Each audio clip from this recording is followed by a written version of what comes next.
At sa wakas guys, nakabalik na nga kami dito ng dagat at hindi rin basta-basta to dahil hindi namin pinasalo yung makasag at mga ibis at nagpaksiw na rin kami dito sa tunga ng dagat at nagkilaw na rin at puso na mabubungkag na naman yung mga baho nito katrasamahan nyo kami. For today's video guys, dahil maganda-ganda yung panahon at sa wakas makakabalik na naman tayo ng dagat. At speaking of dagat, siyempre sinimhot ko muna yung baho dito dahil dadalhin natin to sa dagat at doon natin to bubungkagin at namimiss na rin natin pumunta ng dagat. Kaya naman hindi na ako nagpadugay-dugay, dinala ko na kaagad yung ikubag na puwa dyan. At sa puntong ito, transition na kaagad tayo. Nanguha muna ako ng buungon dito. Iba yung klase yung buungon dito sa amin guys dahil may maliit na buungon at may malaki na buungon. At siya nga pala guys, may umapas nga pala dito si IB. Naku, talagang ngayon lang siya nakabalik ng dagat simula yung nanganak siya. At kung nakikita yung daan namin guys, nabaguhan na kami dahil binuldos na to at napakalaki na at hindi na kami malilisodan sa pagpunta dito. At as you can see naman guys, hindi pa rin nagbabago yung dagat namin. Napakaganda pa rin at nagsima-sima na muna ako ng buungon dito. At kung nakikita nyo sa IB guys, napakasweet niya at na-miss niya raw ako at pati yung dagat. At siyempre sa puntong ito guys, yung mahiwagang gakit natin, hindi natin yan makakalimtan dahil matagal-tagal na natin yan hindi nadala. At siya nga pala guys, humapit muna kami ng mga ibis dito at hindi namin yan pinasaylo dito sa kilid ng mga daanan namin bago kami pumunta doon sa pinakamin event na pupuntahan namin.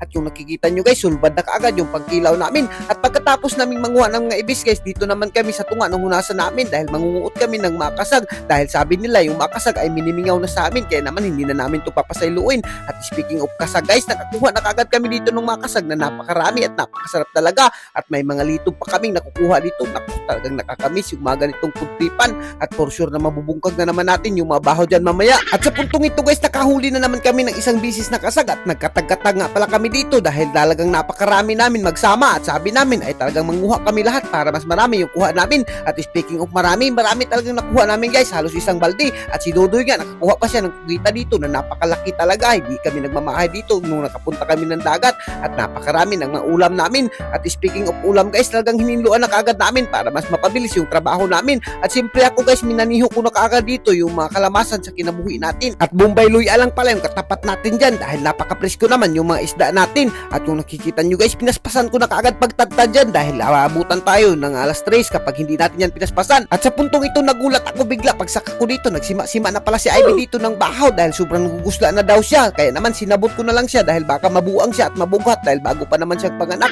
At pagtingin rin namin alas 12:54 na kaya naman pinakain ko na lang siya. At sa puntong ito guys, pinaspasan ko na rin yung kasag dito. Talagang tinimplahan ko na at para mas mapadali at makaoribansa na naman si Ivy pagkain. At as you can see naman guys, ganyan lang yung luto dito sa probinsya guys. Papaksiwin mo lang, lagyan mo lang ng suka at konting mineral na tubig ay talagang hindi ka magmamahay dyan dahil napakasarap at kurso na mabubungkag na naman yung mga bahaw nito. At siyempre sabligan mo ng kaunting asin. At ayan na nga pala guys, ganito nga pala yung pamamaraan ng pagluto namin dito dahil wala kaming butane. Ay naku, lukay talaga yung bibirahan namin. At ito talaga yung pinakapambato namin dito sa probinsya kapag nagluluto kami ng pinaksiw. Ay naku, isang kilat lang talaga ng lukay niya na talagang luto na. Pero sa puntong ito guys, talagang na-short yung lukay namin kaya naman sumakas si Doy dito ng lukay. At ayan na nga, hinagbong na nga niya at dinabdaban na namin ulit. Ayan na nga, sa wakas guys, naluto na kaagad yung aming pinaksiw na napakasarap naman talaga. At kung nakikita nyo guys, mamula-pula pa. Ay naku, maglalaway na naman yung mamaritis na manonood dito. Ito talagang nakakamiss guys kapag hindi kami nakapunta ng dagat dahil itong makdilaw na to ay naku, wala talaga to sa syudad. Kaya naman dito mo lang to makikita sa lugar namin.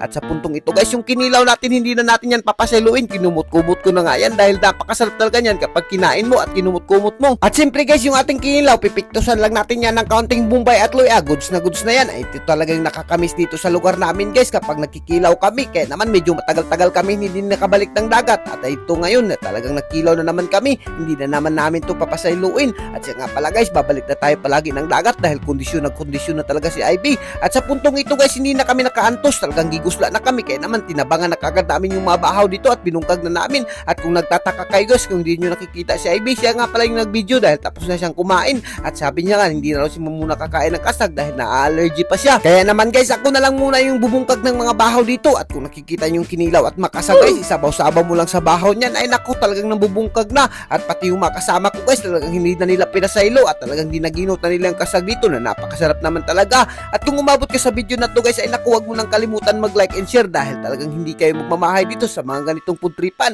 At i-mention mo na yung mga friends mo, mag-food trip na kayo ng mga ganito dahil sobrang nakakamiss lang talaga. Isa rin ito sa pinakaganahan ko dito sa lugar namin guys, kapag dako ng hunas ay sulbad na talaga yung panud-anay mo at hindi ka na talaga magmamahay dito sa lugar namin. At pati yung mga bahaw na nakasod sa silupin ay talagang hindi na natin yan papasiluin. At siya nga pala guys, itong mga food tripan namin talagang taga-probinsya lang yung makakarelate nito, pero yung mga mayayaman at mga taga-syudad ay naku, hindi talaga makakarelate makarelate sa mga ganitong food tripan dahil talagang wala to sa kanila. Pero dito sa amin napakaswerte talaga namin dahil libre lang yung mga ulam at puro kami marunong manguha ng mga sudan dito. At sa puntong ito guys, sobrang busog ko na talaga kaya naghinuktok na lang ako. At sa puntong ito guys, hanggang dito na lang muna kami. At kung giganahan ka sa mga video namin, huwag mo nang kalimutan i-like and i-share para mas marami pa tayong food trip. Thank God bless you all. Mabuhay kang lahat dyan mga idol hanggat gusto nyo.